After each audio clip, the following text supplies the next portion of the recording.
Manish Raza. Presented by Mitra Recording Studio. देखा बैठे सब छोर के हो सूरा बैठे सब छोर के सूरा बैठे गही पितुआ अपन देखा बैठे सब छोर के हो सूरा बैठे आ जाइछे कौन गाम के गोरकी नाम से कह देगे कि गोरे गाल के तिलबा चमकई छौ पूरा देहिया के सेंट चमकई छौ गोरे गाल के तिलबा चमकई छौ पूरा देहिया के सेंट चमकई छौ पूरा देहिया के सेंट चमकई छौ। Music Director Manish Raza. पूरा देहिया के सेंट चमकई छौ पूरा देहिया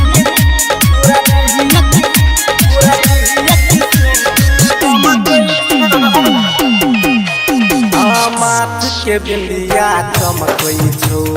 तोरे ला दिलबा चमकई छौ माथ के बिंदिया चमकई छौ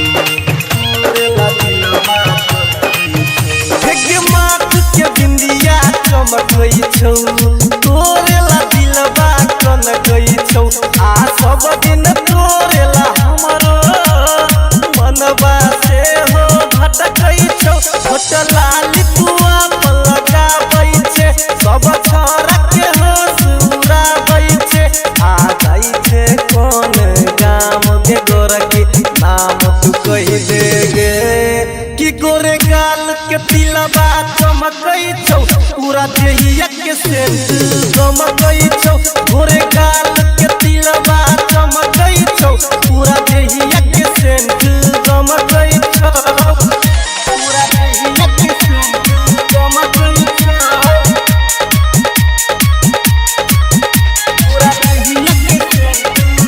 Music Director Manish Raza.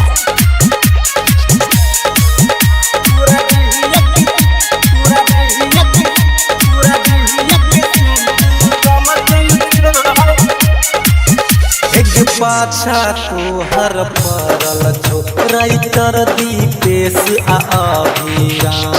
पाछा तो हर परल छो राइटर दीपेश आ अभिराम पाछा तो हर परल छो राइटर दीपेश आ अभिराम रमेश गोविंद सुधीर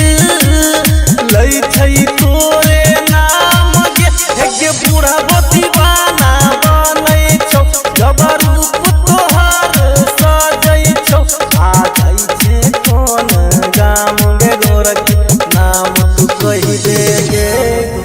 कि गोरे गाल के तिलबा चमकई छौ पूरा देहिया के सेंट चमकई छौ गोरे गाल के तिलबा चमकई छौ पूरा देहिया के सेंट चमकई छौ